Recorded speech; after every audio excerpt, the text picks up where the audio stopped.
శ్రీ విఘ్నేశ్వరాయ నమ. శ్రీ గురుభ్యో నమ. శ్రీ సీతారామచంద్ర హనుమత్ కటాక్ష ప్రాప్తిరస్తు. శ్రీరామచంద్ర చరణౌ మనసా స్మరామి, శ్రీరామచంద్ర చరణౌ వచసా గృణామి, శ్రీరామచంద్ర చరణౌ శిరసా నమామి, శ్రీరామచంద్ర చరణౌ శరణం ప్రపద్యే. లోకాభిరామం రణరంగధీరం రాజీవనేత్రం రఘువంశనాథం, కారుణ్యరూపం కరుణాకరం తం శ్రీరామచంద్రం శరణం ప్రపద్యే. మా గురువర్యులు వాడల సుబ్బారాయుడు గారు రాసినటువంటి వాల్మీకి రామాయణాన్ని పద్యకావ్యంగా రాయగా దానిలోని భావాలను మాత్రం మనం వింటూ ఉన్నాము.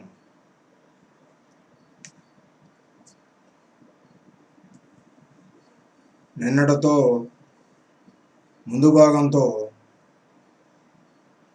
సుందరకాండ పూర్తయింది. ఇక యుద్ధకాండ మొదలు పెట్టుకుందాం. ఈ యుద్ధకాండ చివరిలో రామాయణం యొక్క ఫలశ్రుతి చెప్పబడింది.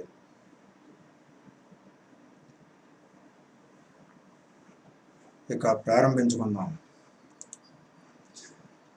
రచయిత గారి అభీష్టం మేరకు ఈయన శ్రీ వెంకటేశ్వర స్వామికి అంకితం ఇచ్చారు కావ్యాన్ని, కాబట్టి వెంకటేశ్వర స్వామి ప్రార్థన చేసుకుందాం. శ్రీ కరుణాపారీణ ప్రాకటవరివసిత శుభ విభాసిత భక్తానీకభయపాణి సువివేకాది సకల గుణమణి వెంకటరమణ. వెంకటేశ, ఈ యుద్ధకాండమున ఆదిగా నే విన్నవించున్నది ఆలకింపుమా. మొదటి సర్గ ప్రారంభం. మాన్యుడు శ్రీ హనుమంతుడు ప్రేమతో ఉన్నదే ఉన్నట్లుగా క్షేమ సమాచారమును చెప్పగా విని శ్రీరాముడు సంతోషించి వెంటనే ఇట్లు పలికెను. భూతుల ముందు ఎవరూ చేయలేని కార్యమును నీతిమంతుడు నిర్మల చిత్తుడు ధర్మము తెలిసినట్టే హనుమ సీతామాత యొక్క సమాచారమంతయు శ్రీ రఘురామునికి చేరవేశాను. గరుక్మంతుని కన్నా వాయుదేవుని కన్నా సముద్రము దాటగల సమర్థులు ఎవరైనా ఉన్నారా? ఆ పని సూర్యుడు ఒక్క హనుమంతుడే చేసి ధన్యుడైనాడు.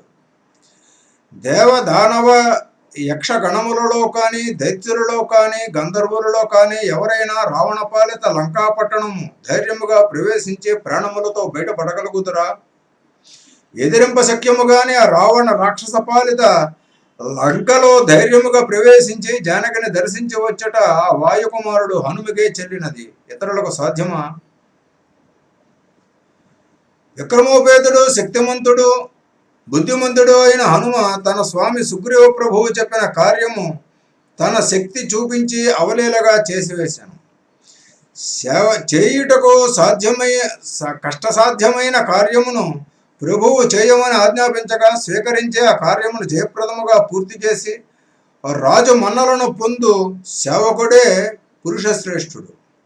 ప్రభువు చెప్పిన కార్యమును గుణవంతుడై ఉండి చేయ సమర్థత కలిగి ఉండి కూడా ఎవడైతే చేయడో అటువంటి వానిని మధ్యమునిగా పెద్దలు చెప్పుదురు. రాజు పురమాయించిన కార్యమును బుద్ధిహీనుడై శ్రద్ధ లేకుండా భ్రష్టు పట్టించు సేవకుని అయోగ్యుడని నీచుడని అందరు. ప్రభువు సుగ్రీవుని చేత కార్యమును చేయ నియమింపబడిన హనుమ తనను తాను తక్కువ చేసుకొనకుండా ధర్మబద్ధముగా జయప్రదముగా పూర్తి చేసి సుగ్రీవునకు ఎంతో తృప్తి కలిగించాను. హనుమ సముద్రము దాటి లంకలో సీతను చూచి వచ్చి రఘువంశమును రామలక్ష్మణులను రక్షించినాడు. ఘనుడు వాయుపుత్రుని కన్నవారు ఎంత స్తుతింపదగిన వారో కదా. కానీ నేను మాత్రము ఇంత గొప్ప వార్తను తెచ్చిన వాయుపుత్రునకు మాత్రము తగిన మూల్యమును పారితోషికమును ఇవ్వలేకపోయినాను. దానికి నా మనసు చాలా దీనత పొందుచున్నది. కళంకము లేనివాడు జ్ఞాని పరమోదారుడు అయిన హనుమకు ఏమాత్రమో అనుమానించకుండగా నా కౌగిలిని ఇచ్చి సంతోషము కలుగజేశాను. రాముడు ఆ విధముగా పలికి జానకి శుభవార్తను తెచ్చిన తనకు ఎంతో ఆనందము కలుగజేసిన హనుమను హర్షాతిరేకముతో కౌగిలించుకున్నాను. రాముడు మనసులో కొంచెము బాధపడుచు ఆలోచించుకుని సుగ్రీవుడు వినినట్లుగా తన మనసులోని మాటలను చెప్పాను. మీరు ఎంతో చక్కగా సీతజాడ కనుగొనినారు, కానీ ఆ మహాసముద్రమును ఎలా దాటుదమో అను సందేహము నాకు కలుగుచున్నది. సీత ఎక్కడ ఉన్నదో ఇప్పుడు తెలిసినది, కానీ దక్షిణ తీరమునకు చేరుకొని ఈ సముద్రమును ఎలా దాటుదమో అని సందేహము కలుగుచున్నది. తన ప్రాణేశ్వరి జానకి సమాచారము సర్వము తెలుసుకున్న శ్రీరాముడు ఈ వానరులతో సముద్రమును ఎలా దాటుదమని శంకించి చింతించి హనుమతో ఇట్లు పలికెను. మొదటి సర్గము సమాప్తము. రెండవ సర్గము ప్రారంభము. దశరథ కుమారుడు శ్రీరాముడు అలా శోకము చెందుడు చూచి సుగ్రీవుడు అతని చింత తొలగుటకు ఇట్లు పలికెను. రామచంద్ర ప్రభు, సామాన్యుని వలె దుఃఖముందుట తగున.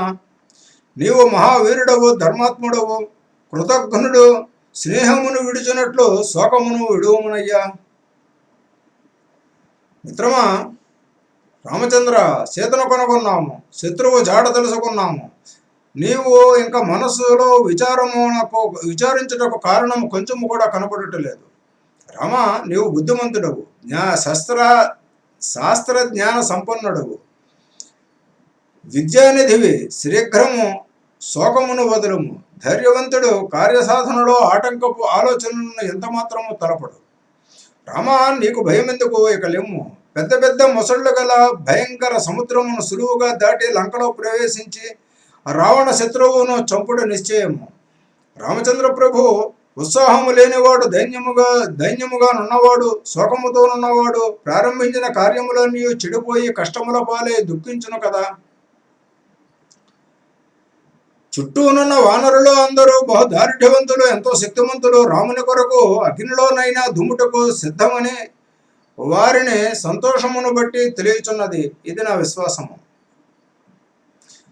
శ్రీరామప్రభు శత్రువు పాపి రావణుని మన పరాక్రమము చూపించి మనము జయము పొంది సీతాసతిని తెచ్చినట్టు ఉపాయము ఆలోచించము. కావున నీవు ఇప్పుడు బుద్ధిమంతునిగా సుగ్రీవుని మాటలను ఆలకించి రాక్షసరాజు రావణుని లంకకు చేరుటకు సముద్రముపై వారధి కట్టుటకు ఉపాయమును శీఘ్రము ఆలోచన చేయము. త్రికూట పర్వత శిఖరములనున్న లంకాపట్టణము మనకు కనబడగానే రావణుడు మనతో యుద్ధము చేసినట్లు, యుద్ధములో వాడు చచ్చినట్లు పూర్తిగా నమ్ముము. ఇది తప్పదు. రాఘవ, ఆలోచించి చూడగా వరుణదేవుని వాసమైన సముద్రమునకు వారధి కట్టకుండా దేవేంద్రుడైనా సరే, దేవాసురుడైనా సరే లంకాపట్టణమును జయింపలేరు. లంకకు అతి సమీపములో సముద్రముపై వారధి కట్టి మెల్లిగా సేనలు దానిని దాటి లంక చేరగానే స్త్రీలోలుడు రావణుడు చచ్చినట్లే నమ్మము, ఆలోచించము. స్వామి రామ, నా ఈ వానరసేనలన్నీ ఘనసూరులే. వానరులందరూ యుద్ధమున రావణసేనతో తలబడి పోరాడుకడు సమర్థులే. పావన రామచంద్ర, కావున నీవు పరితాపమును విడువుము.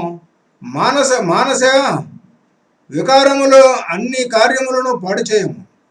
మానస వికారము అన్ని కార్యములను పాడు చేయము. నీవు నీ శోకమును విడిచిపెట్టుము. నాయనా రఘురామ, లోకములో కార్యసిద్ధికి ధైర్యమే ఆభరణము. కావున జయము సిద్ధించుటకు నీ శౌర్యము చూపించము. విక్రమశాలి రామ, నీ వంటి ప్రాజ్ఞుడు తేజమును చూపకుండా శోకముతోనున్న కార్యములన్నీ చెడిపోవును. రామ, జ్ఞానివి, యశోనిధివి. రావణ దురాత్మునితో యుద్ధము చేయుటకు మమ్మలను తీసుకుని వెంటనే సిద్ధముఖము. ధైర్యముగా శత్రువులను జయించము. రామ, యశస్వి, ధైర్యము వహించము. సూర్యుడువైన నీవు యుద్ధమున ధనుర్బాణములు ధరించి నిలబడిన నిన్ను ఎదిరించేవాడు ఎవడైనా ఉండునా చెప్పుము. గుణధీర రామచంద్ర, వానరకోటి తలపెట్టిన కార్యము అవ్వకపోవడమే. వీరులైన వానరులు సముద్రమును దాటుట, సీతను చూచుట తప్పక జరిగి తీరును. రాఘవ, శోకము విడువము. రావణునిపై కోపమును పూనుము. సూర్యుడు కోపము చెందినచో మందబుద్ధులైన రాజులు వానిని చూచి భయపడరా? రాఘవోత్తమ, జ్ఞానముతో ఆలోచన చేయము. మమ్ములను అందరినీ కలిసి ఘోర సముద్రమును దాటు సంగతి గురించి తెలివిగా ఆలోచించి చెప్పు. రాఘవేశ్వర, ఏది ఏమైనా ఈ అపార వానరసేన భూమిని నడిచినట్లు సముద్రమును దాటి జయము కలుగుట తథ్యము.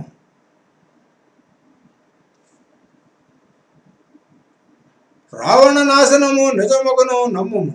రఘోత్తమ, వానరులు కావలసిన రూపములు ధరించి దిట్టలు సుమ. యుద్ధములో మహావీరులై చెట్లను శిలలను కురిపించి శత్రువులను నాశనము చేయదు. శత్రు వినాశక రామ, ఈ ఘోర సముద్రమును దాటి యుద్ధమున రావణుని చంపుట తప్పక జరుగునని నేను నమ్ముచున్నాను. పవిత్ర రఘురామ, ఇంకొక మాటలెందుకు? నాకు శుభశకనములు కనబడుచున్నవి. నీవు జయమనే కాంతను వరించదవు. నాకు ఎంతో సంతోషము కలుగును. 2వ సర్గము సమాప్తము. 3వ సర్గము ప్రారంభము. సుగ్రీవుడు పలికినట్టి యుక్తియుక్తములైన మాటలన్నీ రాములు ఆలకించి, సుగ్రీవా, నీవు చెప్పినవన్నీ సత్యములను పలికి వెంటనే ధర్మమూర్తి హనుమతో ఇట్లు పలికిను. నేను తపోశక్తిని సంపాదించి వారధి కట్టి గాని సముద్రము ఎండునట్లు చేసి గాని ఇప్పుడే సముద్రమును దాటించగల శక్తిమంతుడిని అయ్యేదను. హనుమ, లంకాపురమును ప్రవేశించుటకు ముందు అక్కడ ఎన్ని దుర్గములున్నావో చెప్పుము. విని ప్రత్యక్షముగా చూచినట్లు ఎంతైనా ఆనందమును పొందేదను. శక్తిమంత హనుమ, లంకాపట్టణము సైన్య బలమెంత? ద్వారములు ఎలా ఉన్నవి? దుర్గములు ఎన్ని కలవు? రక్షణ విధానము, గృహముల వివరములు చూచినావు కనుక విశదీకరించి చెప్పుము. రాముని మాటలను వినిన ధార్మికమూర్తి హనుమ అప్పుడు భక్తితో నమ్రతతో రామునకు అన్ని విషయములను విశదపరచుచు ఇట్లు ప్రత్యుత్తరం ఇచ్చాను. రామప్రభు, వినుము, అంతా చెప్పేదను.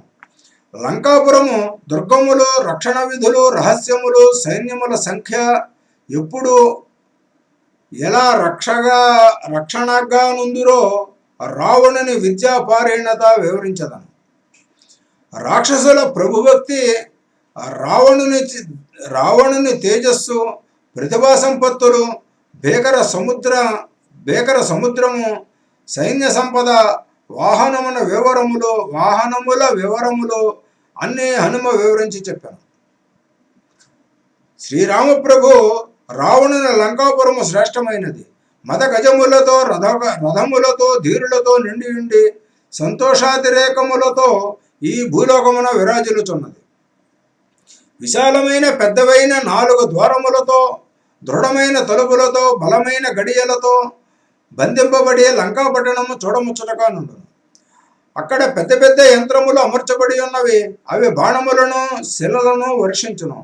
ఆ యంత్రముల బలముతో యుద్ధ సన్నద్ధులై శత్రు సైన్యములను అడ్డుకుందురు. ఇంకా అచ్చట 100 శతఘ్నములు ఉన్నవి. అవి ఒక్క క్షణ కాలములో 100 మందిని చంపు శక్తి కలవి. వాటిని ద్వారముల వద్ద అమర్చి రక్షణగా దైత్యులను నిలబడుదురు. లంకాపురము బంగారు ప్రాకారముతో చుట్టబడినది. దానిని ఆక్రమించడం ఎవరికీ శక్యము కాదు. ప్రాకారము మధ్య మధ్య ముత్యములు, మణులు, వైఢూర్యములు, పగడములు అమర్చబడి ఉన్నవి. లంక చుట్టూను భయంకరముగా ప్రాకారములు రాజిల్లుచున్నవి. ఆ ప్రాకారములు కందకములతో కూడి ఉండి వాటిలో చల్లని జలములుండి మొసళ్లతో నిండి ఉండును. ఆ ప్రాకార ద్వారములకు ఎదురుగా 4 వంతెనలు కలవు. వాటిపై యంత్రములు అమర్చబడి ఉన్నవి. జాగ్రత్తగా గమనించిన అక్కడ గృహములు, వీధులు విరాజులుట కనబడును. శత్రు సైన్యములు వచ్చినప్పుడు ఆ పరిఘలపై ఉన్న యంత్రములతో శిలల బాణముల వర్షములు వారిపై అన్ని వైపుల నుంచి కురిపించి వంతెనను తమను రక్షించుకుందరు. అందులో ఒక వంతెన చాలా దృఢమైనది, బలమైనది. అనేకమైన బంగారు స్తంభములతోనూ వేదికలతోనూ కాంతులు వెదజల్లుచు ముచ్చటగా ఉండును, ప్రకాశించుచూ ఉండును. రామ, ఆ రావణుడై ఎల్లవేళలా భయము లేకుండా తన సేనలను స్వయముగా పరీక్షించుచు అప్రమత్తుడై యుద్ధసన్నద్ధుడై ఉత్సాహముతో నుండును. పర్వత శిఖరముల వంటి ప్రాకారములతోడను ఘనమైన కృత్రిమ అగడ్తలతోనూ వనములతోనూ నిండియుండి అందులో ప్రవేశించుటకు దేవతలకు కూడా సాధ్యము కాకుండా ఉండును. రామ, లంక సముద్రములో దక్షిణ ప్రాంతమున చాలా దూరముగా చేరుటకు నౌకా మార్గము కానీ వార్తలను పంపు సావకాశము కానీ లేకుండా ఉన్నది. లంకాపట్టణము దేవతల పట్టణము వలె పర్వత శిఖరాగ్ర దుర్గమున నిర్మింపబడి అశ్వములతోనూ ఏనుగులతోనూ నిండియుండి ఎప్పుడూ జయింపశక్యము కాకుండా ఉండును. దురాత్ముడు రావణాసురుని లంకాపట్టణము ఎల్లప్పుడూ పరిగెలతోనూ శతఘనులతోనూ అనేక విధములకు యంత్రములతోనూ అలంకరింపబడి ఉప్పుచుండును. ఆ లంకను ఎల్లవేళలా రక్షణ చేయుచు తూర్పు ద్వారమున 1000 మంది ఘన శూలపాణులు సేనకు ముందు భాగమున ఖడ్గములు ధరించి ఉందురు. లంక దక్షిణ ద్వారమును 1,00,000 మంది రాక్షస యోధులతో కూడిన చతురంగ బలములు రక్షించుచుండను. లంక పశ్చిమ ద్వారమును 10 లక్షల మంది అసురులు రక్షించుచుందరు. వారు అన్ని రకముల అస్త్రశస్త్రములను ధరించి ఖడ్గములను ధరించి ఉందరు. వాటిని ప్రయోగించలో వారు నిపుణులు. ఒక్క ఉత్తర ద్వారములోనే 1,00,00,000 మంది రాక్షసులు రక్షించుచుందరు. వారిలో రధికులు అశ్వికులు గలరు. వారందరూ రావణ వంశోద్భవులు, విశ్వాసపాత్రులు.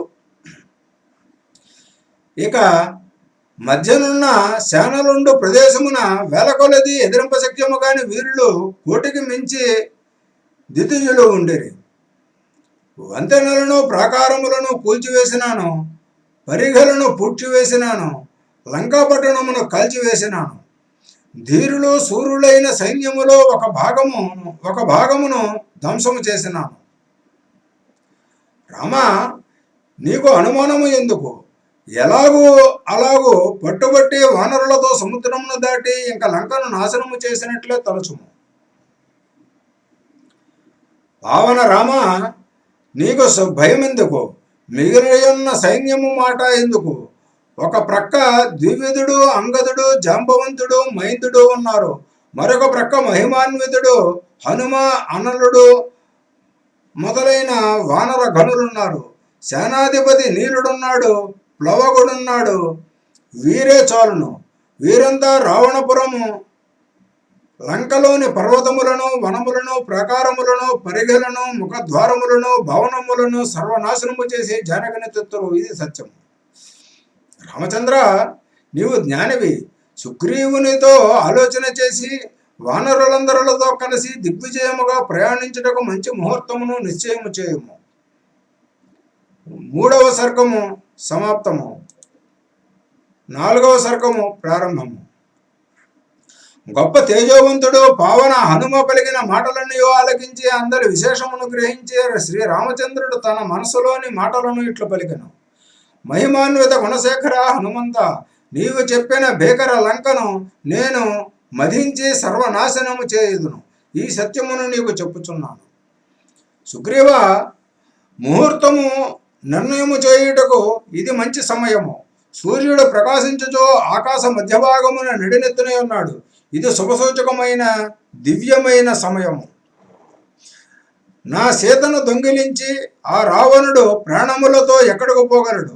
విషము తాగిన వానికి అమృత స్పర్శ కలిగినట్లు నా ప్రయాణ వార్త సీతకు జీవితముపై ఆశ కలిగించును. ఈవేళ ఉత్తర పల్గుని నక్షత్రము, రేపు చంద్రుడు హస్త నక్షత్రములో నుండును. అందుచేత ఈవేళనే సైన్యములతో తప్పకుండా బయలుదేరదము. నాకు పావన శుభ శకునములు తోచుచున్నవి. వాటి మహాత్యముచే దుష్ట రావణుని చంపివేసి జానకీ సతిని శీఘ్రముగా తప్పకుండా తీసుకువచ్చేదను. నాకు మునుముందు అంతా జయమేనని సూచించుతున్నట్లుగా కుడికన్ను అదురుచున్నది. ఇంకా రావణుడు నాశనముగని నాకు ఈ క్షణముననే తోచుచున్నది. ఈ విధముగా రాముడు సముచిత రీతిన పలుకగా సుగ్రీవుడు లక్ష్మణుడు రాముని మాటలను గ్రహించి రాముని అర్చన చేసిరి.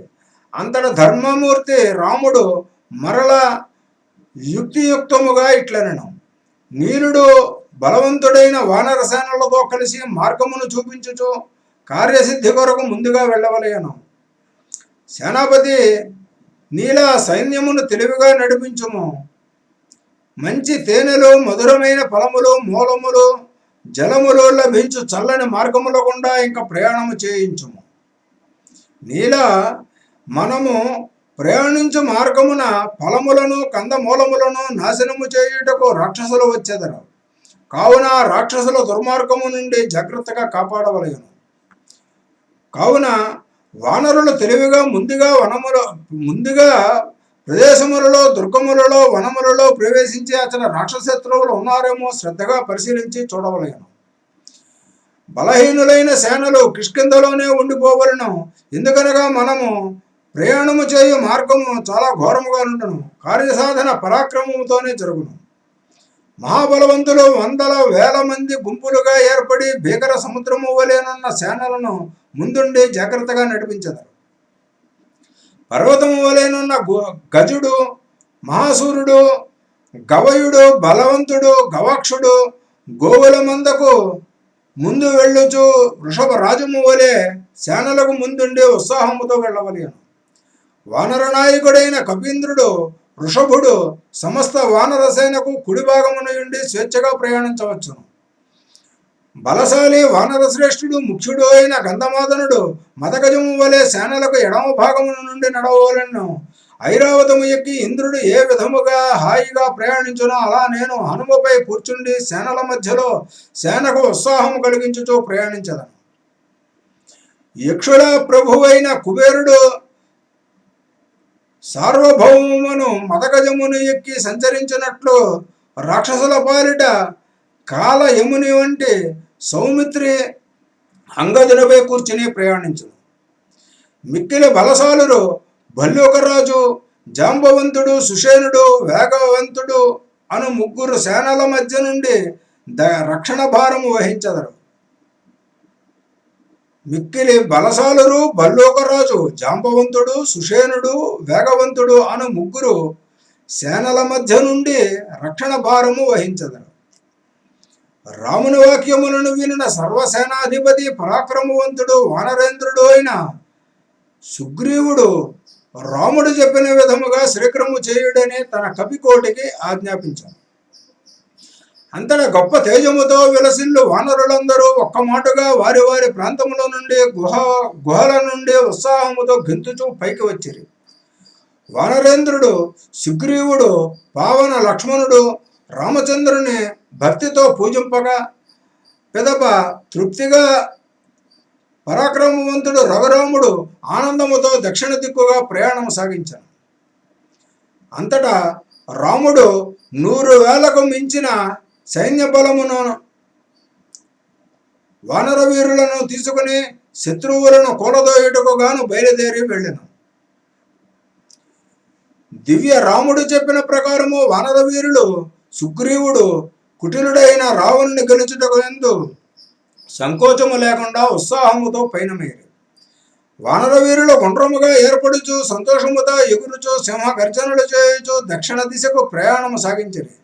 మార్గమధ్యమున వారు మధుర ఫలములను తినుచు తేనెలను తాగుచు పువ్వులతో కలిసి కలకలలాడుచు ఉన్న చెట్లను మోయుచు అత్యంత ఉత్సాహముతో వెడలేరు.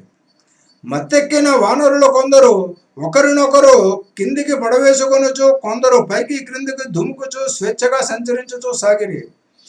రామునకు సమీపములోనున్న వానరులు సింహ గర్జనలు చేయుచు రావణాసురుని చంపవలనని అరచుచు రామునకు సంతోషము కలిగించుచుండిరి. వృషభుడు, నీలుడు, కుముదుడు మొదలైన వానర శ్రేష్ఠులు అందరూ సేనలో వచ్చి మార్గమును జాగరూకతతో పరిశీలించుచు ముందు భాగమున నడుచుచుండిరి. ఆ విధముగా శ్రీరాముని భక్తుడైన వానరేంద్రుడు సుగ్రీవుడు రామలక్ష్మణులు భీకరాకృతులతోనున్న వానరులతో కూడి సైన్యముల మధ్యన నిలచి ప్రయాణము సాగించిరి. వానరులలో శ్రేష్ఠుడైన శతబలి అనువాడు ఒక్కడే ఆ వానర సేనలకు అధిపతిగా రక్షణ చేయుచు ప్రయాణము సాగించను. 100 కోట్ల పరివారముతో కూడి పనసుడు, గజుడు, కేసరియను ఘన వానరులు అర్కుడు అనువాడు సైన్యముతో కలిసి ఒకవైపు రక్షణ చేయుచుండరు. సుగ్రీవుడు వానర సైన్యములకు ముందు నడుచుచుండగా సుషేనుడు, జాంబవంతుడు వెనుక భాగమున నుండి రక్షణ చేయుచు నడచిరి. సకల వానర సైన్యములను వానర సేనాధిపతి శ్రేష్ఠుడు వీరుడు అయిన నీలుడు శ్రద్ధగా సకల సేనలను పర్యవేక్షణ పాలన చేయుచుండెను. వానర వీరులు వలీముఖుడు, జంభుడు, ప్రజంగుడు, రభసుడు అను వారులు 4 ప్రక్కల తిరుగుచు సేనలను తొందరపెట్టుచుండరు. అలా వానరులు ప్రయాణించుచు వృక్షములతో నిండి ఉన్న పర్వతరాజము సహ్యాద్రిని చూచిరి. పుష్పములతో కలకలాడుచున్న తటాకములను సరస్సులను చూచిరి. సముద్ర జలముల వలె భయంకరముగానున్న వానరసేన మహాకోపిష్టి అయిన రఘురాముని ఆజ్ఞను తలంచుకొనుచు నగరములను గ్రామములను దాటుచు ప్రయాణము సాగించిరి. తోలగా మరింత వేగముగా పరిగెత్తు గుర్రముల వలె సూర్యుడైన వానర సేనలనియో రాముని ముందు భాగము నుండి గెంతుచూ ఆడుచూ వేగముగా వెడలిరి. హనుమ అంగదుల భుజములపై నెక్కి ప్రయాణించుచున్న రామలక్ష్మణుడు 2 పెద్ద గ్రహములైన సూర్య చంద్రుని వలె వెలుగొందుచుండరు. పరిపూర్ణ వివేకవంతుడైన లక్ష్మణుడు అంగదుని భుజముపై కూర్చుని ప్రయాణించుచు రామునితో ఒక మాట పలికెను. రామచంద్ర, సద్గుణశాలి, యుద్ధమందున రావణ ధూర్తుని శీఘ్రము సంహరించి అపారింపబడిన శోకముతోనున్న సీతను పొంది అయోధ్యకు త్వరలో చేరదవు. రామచంద్ర, ఈ వేళ పరమ ఆహ్లాదకరముగా సుఖముగా చల్లని గాలి వీచుచున్నది. ఎంతగానో శుభసూచకముగా శకునములు కనబడుచున్నవి. ఇదంతా విజయసిద్ధి నిమిత్తమే కదా. మృగములు పక్షులు మాధుర్యముగా ధ్వనులు చేయుచున్నవి. దిక్కులన్నీయో ప్రసన్నములై ఉన్నవి. సూర్యుడు నిర్మలుడే ప్రకాశించుచున్నాడు. ఒక ప్రక్క భృగుముని ఉత్తమ కుమారుడు శుక్రుడు అనుకూలముగా ప్రకాశించుచున్నాడు. ఇంకొక ప్రక్క సప్తర్షి మండలము శుద్ధముగా కనిపించుచున్నది. మరి ఒక ప్రక్క ధ్రువుడు బాగుగా రాజల్లుచున్నాడు. ఒకవైపు సప్తఋషులు ప్రదక్షిణ చేయుచున్నారు. ఇవన్నీ పరమ శుభసూచకములుగా కనిపించుచున్నవి. దీనిని బట్టి చూడగా జయసిద్ధి తప్పక కలుగునని తోచుచున్నది. విక్రముడా, రామప్రభు, మన ఇక్ష్వాకు వంశజుడు ఘనుడైన పుణ్యాత్ముడు రాజర్షి త్రిశంకుడు పురోహితుడు విశ్వామిత్రులతో కలిసి రాజిల్లుచున్నాడు. మన ఇక్ష్వాకు వంశమునకు శుభకరమైన విశాఖ నక్షత్రము నిర్మలముగా ధర్మబద్ధముగా ప్రకాశించుచున్నది. రాక్షస నక్షత్రమైన మూల ధూమకేతువులచే పీడింపబడుచున్నది. ఇది మనకు జయసిద్ధికి సూచన ఇవ్వచున్నది. మృత్యువు ఆసన్నమైన వారి నక్షత్రము దుష్టగ్రహముచే పీడింపబడును. కావున మనకు కనబడిన దృశ్యము చూడగా రాక్షసుల సర్వనాశనము జరుగునని సూచించుచున్నది. జలములు నిర్మలముగా ప్రవహించుచున్నవి. మధుర జలములతో నిండి ఉన్న వనములు మధుర ఫలములను ఇచ్చుచున్నవి. సుగంధములు వెదజల్లుచు వాయువులు పుష్పములు ఇచ్చుచున్నవి. రామా, ఈ దృశ్యమును చూడుము. తారకాసురునితో యుద్ధములో దేవతా సైన్యము వలె ఈ వానరుల వ్యూహము వెలుగొందుచు ఉన్నది. ముందుగా దీనిని వీక్షించి సంతోషము పొందుము. సంతోషముతోనున్న లక్ష్మణుడు రామచంద్రుని ఓదార్చుచూ పలికెను. గోళ్ళు దంతములు ఆయుధములుగా గల వానర భల్లోక సేనలు ముందుకు ప్రయాణము సాగించినవి. వానరసేన హస్తాగ్రములతో పాదాగ్రములతో ఎగరగొట్టుచూ ఉన్న ధూళితో మార్గములు పర్వతములు వనములు కప్పబడగా ఆకాశమంతా ధూళితో నిండిపోగా సేనలు దక్షిణ దిక్కుగా ప్రయాణించారు. సేనలు ఆ విధముగా ప్రయాణించుచు నదులలో దిగుచు దాటుచూ వెడలగా వారి దాటిగా నదులు అనేక యోజనములు వెనుకకు ప్రవహించినవి. సేనలు 4 ప్రక్కల మధ్యన అడ్డముగా పలు విధములుగా తిరుగుచు మంచి ఫల వృక్షములతో నిండి ఉన్న వనములను పర్వతములను నిర్మల జల సరస్సులను ప్రదేశములను ప్రవేశించుచూ సాగిరి. ఆ వానర సేనలు భూమండలమునంతటను కప్పివేయుచు వాయు వేగ సంచారులే పరమ సంతోషముతో ప్రయాణమును సాగించరు. వానరేంద్రులు తమ శక్తినంతను కూడగట్టుకుని మంచి దర్పముతో యవ్వన ఉద్రేకముతో తమ ప్రతాపమున ఆనందముతో అనేక విధముల ప్రదర్శించుచుండిరి. వనములను సంచరించుచు వారిలో కొందరు గెంతుచు కిచకిచ ధ్వనులు చేయుచు అనేక విధముల చేష్టలు చేయుచు ముందుగా ప్రయాణించిరి. వానరులు విజృంభించి తోకలు నేలపై కొట్టుచుండిరి. కొందరు కాళ్ళు పైకెత్తి నడుచుచుండిరి. కొందరు తమ సేనల చేతులతో చెట్ల కొమ్మలు విరుచుచు పర్వత శిఖరములు పాడు చేయుచుండిరి. కొందరు కొండలెక్కి సింహగర్జనలు చేసిరి. కొందరు పర్వత శిఖరములను ఎక్కి ఉత్సాహముతో అనేక విధములైన చేష్టలను చేయసాగిరి. కొందరు తమ తొడల వేగముతో లతల సముదాయములను నలుగగొట్టిరి. మరికొందరు విజృంభించి శిలలతోనూ వృక్షములతోనూ ఆడుకొనసాగిరి. ఆ భూమి సర్వము 100 కోట్ల సంఖ్యలోనున్న వానర భల్లోకములతో నిండిపోయి చూచుటకు ఎంతో భయంకరముగా నుండెను. జానకిని రక్షించు కార్యములో నిమగ్నులైన క్షణకాలము కూడా ఆగకుండా రాత్రింబవళ్ళు మహాశ్రమను పడుచు సుగ్రీవుని రక్షణలో ఉత్సాహముతో వానరులు ముందుకు సాగుచుండిరి. అలా పయనించుచు వానరులు వృక్షములతో అనేక విధముల పక్షులతో మృగములతో నిండి ఉన్న సహ్య పర్వతమును చేరి దానిని ఎక్కిరి. రాముడు కూడా సహ్యగిరిపై హృదయానందకరముగా నున్న చర్యలను చిత్ర విచిత్ర వనములను నదులను సెలయేళ్లను చూచుచూ పరమ సంతోషముతో నడిచెను. వానరుల మార్గమధ్యములనున్న తిలక మామిడి వావిలి చెట్లను ప్రసేక తనిస కరవేర వృక్షములను నాశనము చేయుచు ముందుకు సాగిరి. అంతేకాకుండా వానరులు సహ్యగిరిపై ఉన్న అశోక వృక్షములను, గానుగ చెట్లను, పెద్ద ఉసిరి చెట్లను, మర్రి చెట్లను, నేరేడు చెట్లను, గన్నేరు చెట్లను, అనేక రకముల వృక్షములను చూచుచూ ప్రయాణించింది. రమణీయ పర్వత సానువుల యందు గాలులు వీచి రాముని పవిత్ర జానకిల సేవ చేయుచున్నందుకు సంతోషించినట్లుగా వృక్షములు సుందరముగా వానరుకోటిపై పుష్పములు కురిపించినవి. ఇంకను సుగంధ వాయువులు వీచుచున్నవి. వనములలో తుమ్మిదలు శ్రావ్యముగా ధ్వనులు చేయుచు విందునరించుచున్నవి. ఆ ప్రదేశమంతయు హాయి గొలుపుచున్నది. సహ్య పర్వతము పైనున్న గైరికాది ధాతువుల యొక్క పరాగము ఎంతగానో ప్రకాశించుచున్నది. గాలికి ఆ ధాతువుల పరాగము లేచి సేనలను కప్పివేయుచున్నది. గర్వ పర్వతస్థోమసాను సర్వ ప్రదేశ విభ్రాజిత భూజిరాజి పుష్పిత పుష్పములను కేతకీ పున్నాగ నాగ సింధువార కుందగుల్మ చిరిబిల్వ మధుక వంజుల వకుల తెల పాటలి కోవిదార చూతము చిలిందార్జున సింసుప కుటజధవ సాల్మల రక్తకొర్రవక హింతాల తినిస చూర్ణక నేపక నీలాశోక సమ్రాలంకోల పద్మకాది సకల సంస్థవ్య సముచిత సమున్నత వృక్ష సంపన్నతను చిందరవందర చేసిరి. మరియును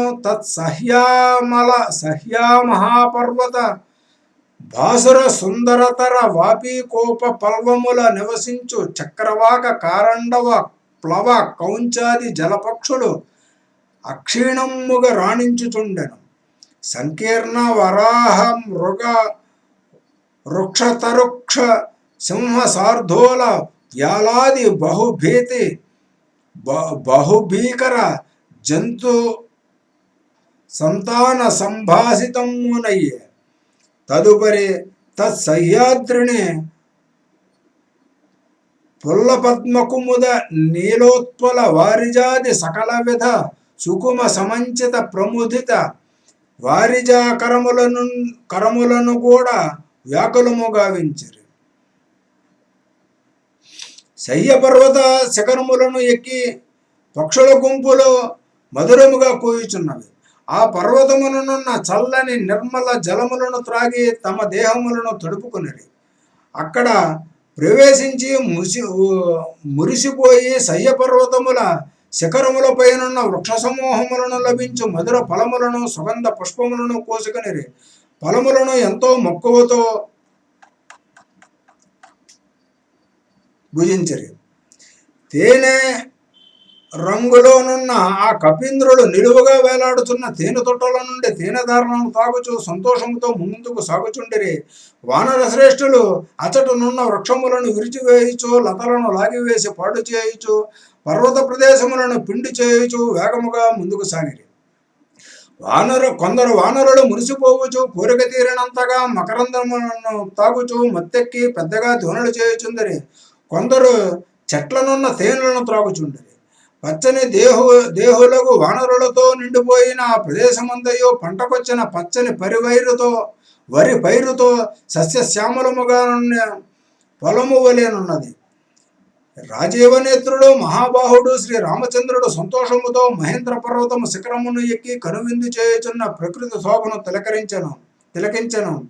దాశరథి రఘురాముడు మహేంద్ర పర్వత శిఖరమును ఎక్కి తాబేళ్లతోనూ చేపలతోనూ నిండి ఉన్న సముద్ర జలములను చూచి ఎంతగానో ఆశ్చర్యపోయాను. శయ్య పర్వతమును మహేంద్ర పర్వతమును దాటి ప్రయాణించిన రామ సుగ్రీవులతో కూడిన వానరసేన భయంకర సముద్రమును చూచిరి. ఆ రమణీయ సుందర రూపుడు శ్రీరాముడు కపీంద్రుడు సుగ్రీవునితోనూ సూర్యుడు లక్ష్మణునితోనూ కలిసి వడివడిగా పర్వతమును దిగి భీకర సముద్రమును చేరను. పవిత్ర చరిత్రుడు రామచంద్రుడు సముద్రమును చేరి ఎంతో ఉజ్వలముగా లేచిపడుచు శిలలను శుభ్రముగా కడిగివేయుచున్న కెరటములను చూచి ఇట్లు పలికెను. సుగ్రీవ వినుము, మనము ఇప్పుడు సముద్రము వద్దకు వచ్చి ఉన్నాము. మరలా ఇప్పుడు మనము ఇదివరలో అనుకున్న సమస్య వచ్చినది. సముద్రము దాటు మార్గము చూడవలయను అంటూ ఉన్నాడు.